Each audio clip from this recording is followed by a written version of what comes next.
I'm going to start by introducing Jennifer Hurley and Dan Gaff's garden in Alameda. Jen and Dan have a typical small Alameda lot and small front and back gardens. Here is their before photo.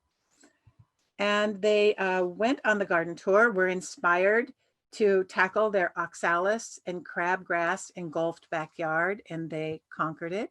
Here's another photo of the backyard. Jen and Dan's passion has been to attract butterflies. They now delight in watching beautiful lepidopterans lay eggs in their own garden, hatch as caterpillars, form their chrysalises, and emerge as winged adults to begin the cycle again. This is a photo of their front garden. So these photos were all taken in Jen and Dan's garden. This is an Anise swallowtail butterfly on a native woolly blue curls. And here is the caterpillar of the Anise swallowtail butterfly. And these are monarch butterfly eggs and teeny tiny caterpillars on milkweed. And here they said is a very small caterpillar, but they enlarged the photo a lot. This looks like a mirror was in there, but it's not. They are just caterpillar friends. This is a monarch chrysalis on milkweed. And when Dan and Jen see chrysalises in their garden, they collect them and place them in what they call the birthing room to protect them.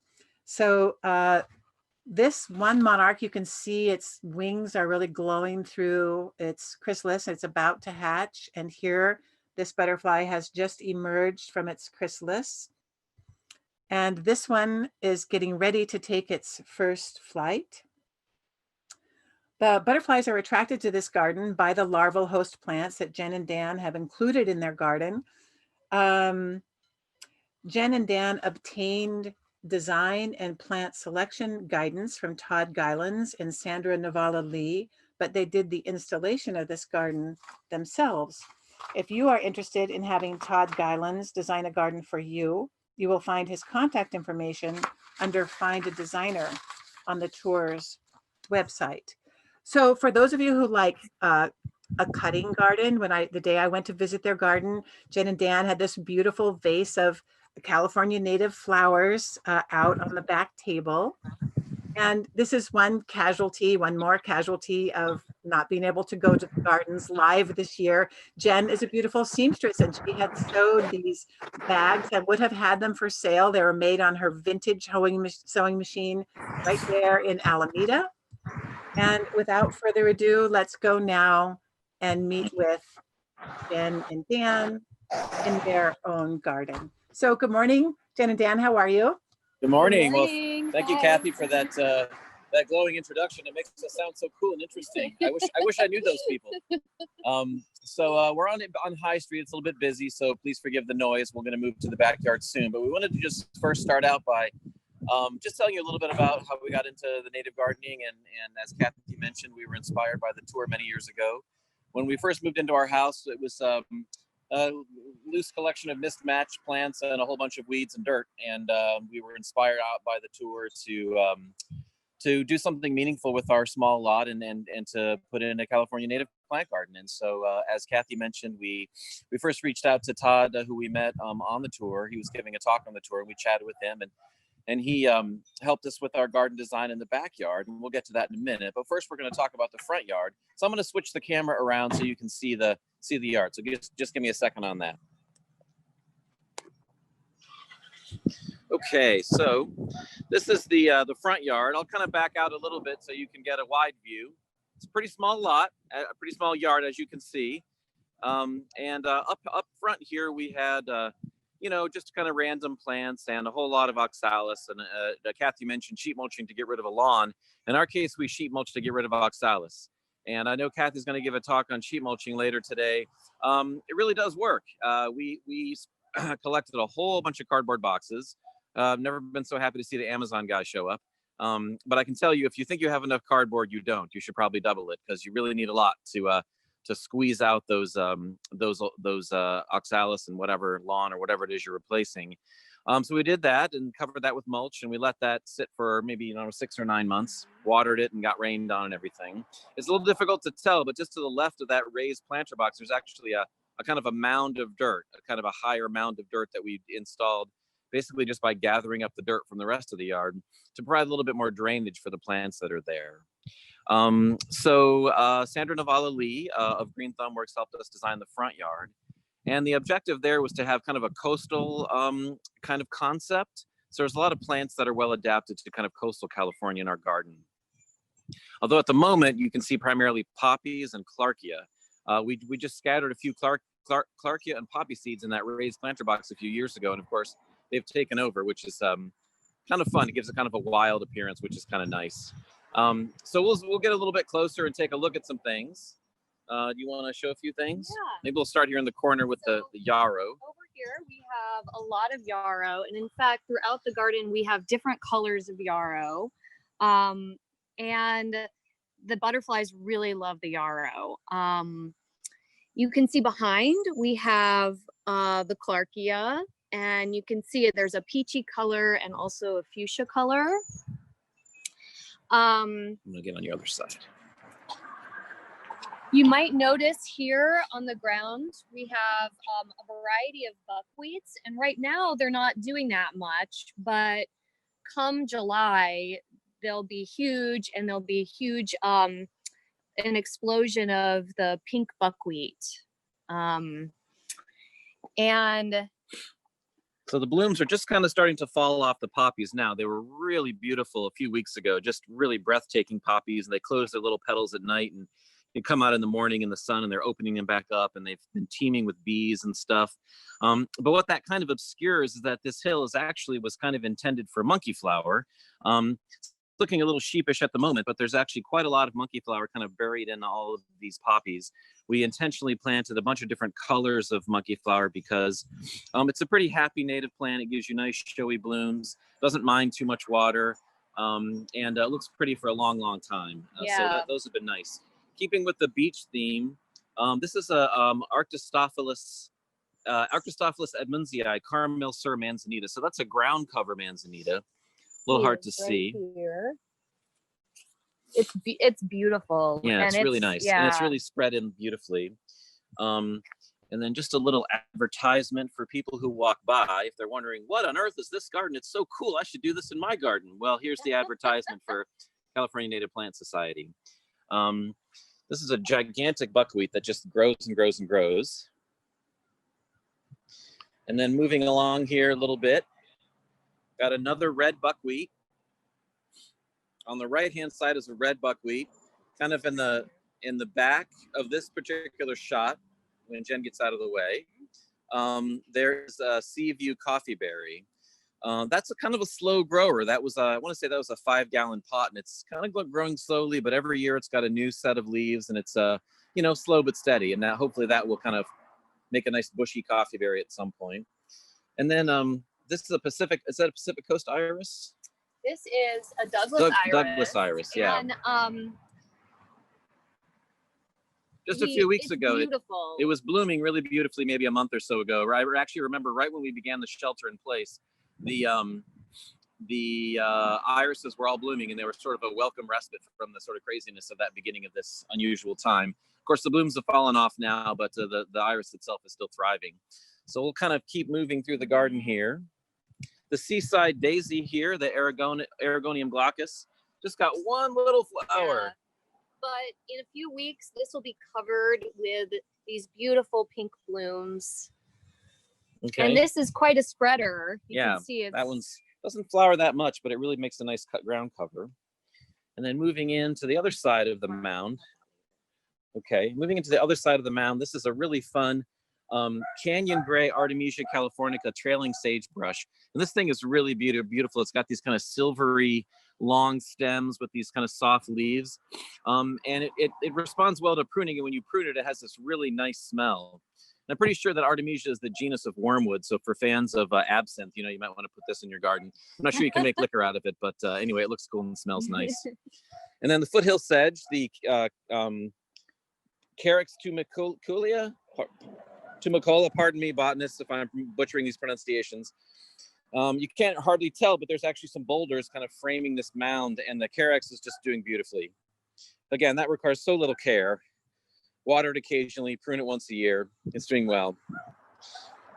And the checker bloom here. The checker bloom is blooming. And right on cue. Sandra Navala Lee turned us on to this plant. Yeah. And this has been doing so well. It's growing in different areas of the garden. And these are just beautiful flowers. And then here is, I believe, current, not positive. We have a lot of the ribes genus. Those seem to do pretty well. It's a little hard to resolve in the video because it's surrounded by greenery, but that's a nice one. And it's like I said, the ribes, the currants, they do pretty well in our garden, so we're happy with those. And then again, continuing with the beach theme, the seaside theme, the beach strawberry up here, Fragaria chiloensis, has been incredibly successful as kind of a ground cover. It really fills in. I mean, we just had one flat and we planted plugs of it, and over the years, it's just completely filled in. So it's really, really nice, and it chokes out the weeds. Yeah, it definitely seems to choke out the oxalis. Yeah, so it's a really good tip if you have oxalis coming up. This will smother it. Yeah. So the island tree mallow here, Lavateria surgentiflora. Let me back up a little so you can see here.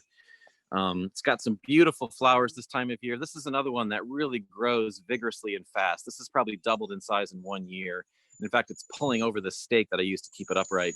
I'd say it's tripled in size. Yeah, that's a vigorous one. This plant is the food for the larval of the painted lady butterfly. Painted lady, yeah. Painted lady butterfly caterpillars like to eat this plant. And from time to time, I'll just come and check underneath the leaves. They tend to deposit the eggs on the underside of the leaves. And so I just check from time to time. Yeah. So over here is a James Ruth silk tassel, Ligaria elliptica. It's also really vigorous. It's sort of growing in kind of a sprawling manner. You know, we try to do minimal pruning to kind of keep things with a wild look, but it is a garden after all. It is a cultivated space, and so we try to do a little bit of pruning as needed to kind of help things stay shapely. And again, I saw a question come in. The ground cover is a beach strawberry, Fragaria chiloensis, and we have a different kind of strawberry on the back. Okay, and so anything else you want to mention up front here, honey? Or should we head to the back? No, I think we're ready. Sorry, I'm blocking the camera there for a second. We'll just do one more quick sort of wide shot of the garden here. So there's a non-native Japanese maple, obviously, there that we kept because it's pretty and it's got nice color. But the vast majority of the front yard is native plants. So let's move to the back. So it's going to be blurry for just a second while we transition to the backyard. So just bear with us. We'll meet you in the backyard.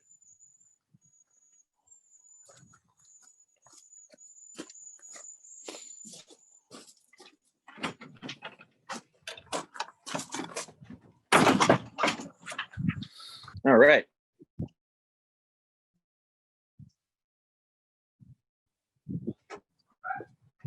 Right. So here we are in the back. I'm going to just stand on the deck for a second so you can kind of get a wide shot. Okay. So you saw the before picture, and I can't emphasize enough how tragic this backyard was when we first started. It really was quite literally a meadow of oxalis. I mean, it was waist high. I used to come out here every winter with a weed whacker, knock it all down, and fill the green bucket. And so obviously this is a significant improvement. And so, like I said, Todd Gillens or Gylens, I'm not sure how it's pronounced, but in any case, Todd helped us with our backyard. He helped us think through the design and kind of the layout and the sort of gentle curve of the space. We actually did all the work ourselves, though. We excavated about 10 inches down in that center area. We put in this DG space.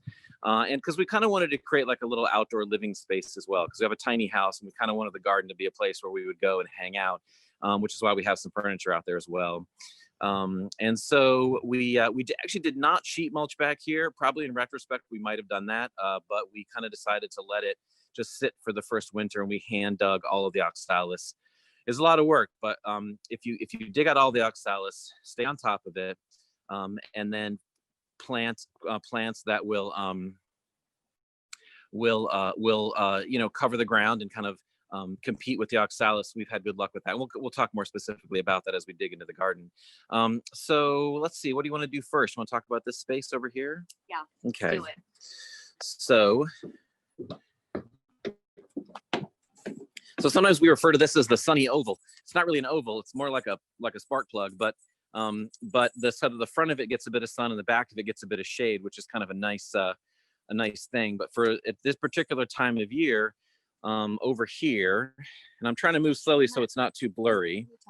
Sure, let's do this spot here. So I really do love the sort of accidental way that things have grown together in this garden. And so what I would say is, if you're just starting your garden, don't worry too much about where you put things. It will all kind of work out. I think that there's been a lot of happy accidents here. This stone crop just kind of tucked in this little spot. We didn't plan this, ended up like this. And then reading about native planting is that there's different things to look at all year round. Yeah. And so this plant is the buckwheat, which we referred to up in the front, and maybe you can show that. I don't know if this plant sign is resolving in the video, but it's It does, Dan. It looks great. And you can see that it's starting to put out its blooms, and in a month, this is going to be gigantic and beautiful pink blooms. And then all of this fuchsia, this California fuchsia, this will have red flowers. So the red and the pink together are just gorgeous. Here's a giant chalk dudley with its bizarre primeval flower stalk coming out next to some sort of tangerine colored monkey flowers. And then we also have this Trichostemma Midnight Magic. This was the plant that the Anna Swallowtail was nectaring on in the picture Kathy showed. And then I just love this time of year because the Trichostemma is blooming, the monkey flowers are blooming. There's another, you probably can't see it, but there's another chalk dudley just kind of peeking through there in the middle. And then over here, there's a Cleveland sage. The Cleveland sage is Winifred Gilman. Winifred Gilman. Here we go. Here's a flower. So the Cleveland sage is blooming. I'm just going to back up a little bit and you can kind of take that in. Oh God, almost knocked that plant over. So this space, it just looks so pretty this time of year with all these different colorful things blooming, and it's nice to just kind of sit out here and as Jen said, different things bloom at different times of year, and there's always something to look at. Even in the winter, really, there's things to look at because the manzanita tends to bloom in January. And so that's kind of fun in the winter as well. So we'll swing around to the side here. 1025. Okay. So we're on this other side here. Here's another, this is the pink flowering currant, Ribes sanguinum glutinosum. This has beautiful flowers. I want to say February and March. Yeah, they fell off. I want to say, they were a little bit earlier this year. And so this actually has wound up being kind of a shady area. We're underneath a non-native navel orange tree, which it's a little bit of an annoying tree, frankly, but we kept it for the shade and the structure that it provides. We've long talked about maybe substituting with a native tree. We'll see. In any case, we've got another Pacific Coast iris here, a Western sword fern. Dan, it's kind of blurry. It might be better if you go back up on the deck where it was clear, and maybe Jen could go out and kind of point to plants as you are talking about them. We'll go to this area here. It's better. Still blurry and kind of a dead zone. Yeah. So we might be dealing with a little bit of a Wi-Fi issue. So we'll go back closer to the house and just talk about some other things. So in the back there we have, but you're gonna have to shout. In the back there we have a Austin Griffiths manzanita, and that has really just done beautifully. That was in a little 5-gallon container when we bought it, and it's just growing beautifully. So what's really nice about having a manzanita in your garden is that it blooms in January, and there are these beautiful little pink blossoms. They look like little bells. It's they're gorgeous. The Ericaceae, the heath family, is known for those little bell-shaped flowers, and they're quite charming. And the butterflies will come and seek your garden out because it is the manzanita is one of the few sources of nectar in the winter. And so we had red admirals all over this plant red admirals. Red admiral butterflies. So I'm going to back up a little bit and try to get closer to the house. I know it's might still be a little bit pixelated, but I just want to mention that one of the ideas Todd gave us, this wall in the back here that looks kind of blue, that was just an old dingy unfinished wood wall. On all these lots here, we all sort of face each other's garages, and that's actually our neighbor's garage. But he suggested that we painted it blue, and we planted the Vitis californica, the Rogers Red California native grape. And as you can see, it's a little bit obscured by the orange tree at the moment, but there is this beautiful mature grapevine there now, and it's growing over that blue wall. And then in the fall, when those leaves turn red, it's kind of crimson red against that blue wall. It really looks magnificent. And so that one will get away from you, though. Just be warned, if you're going to plant that Rogers Red, be ready to prune, because after a couple of years, it just absolutely goes bonkers. So be prepared for that. You want to talk about the Galvesian?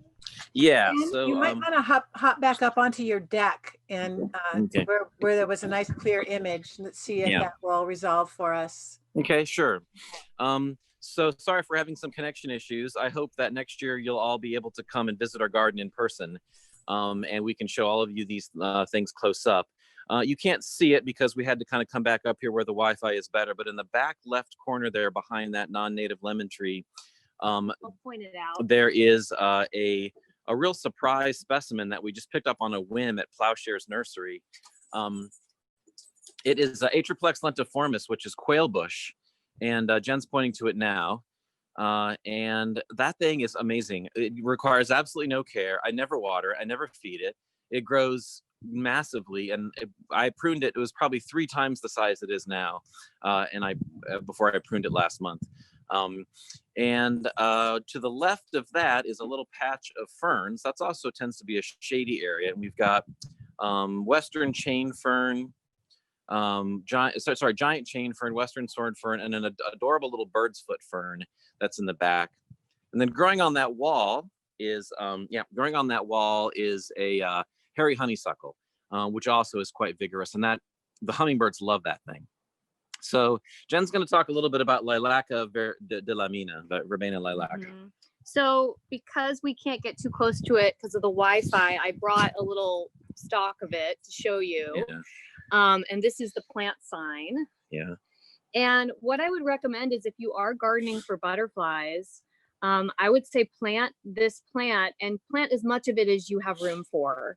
I think if I had to do over one thing in this garden is that I would have planted a lot more of this because now we're out of room. Yeah. But this plant will attract butterflies. It will attract bees. It is very easy to grow, and it blooms almost all year round. Yeah, it's a really pretty one. I would also mention that, we obviously, we knew that attracting native insects and such was a benefit of the gardening, but that we really weren't thinking about that necessarily. And it's amazing. It's really true. Like, if you build it, they will come. We never really seem to have a lot of interesting wildlife in the backyard. And when we put in a native plant garden, we started seeing just all kinds of crazy looking bees I've never seen before, tons of birds, tons of hummingbirds, even the occasional salamander living under a log. It really is nice. And, we have a small yard, but we've managed to make it a fun little place, and it feels good to attract all those native bugs. And of course, the native butterflies have been a real joy. The Wi-Fi is not great from the other in the alley, but just to the right of this picture around the laundry room, there's a narrow alley. And that's really shady, and we put in a bunch of ferns and wild ginger and the pipevine, what's it called?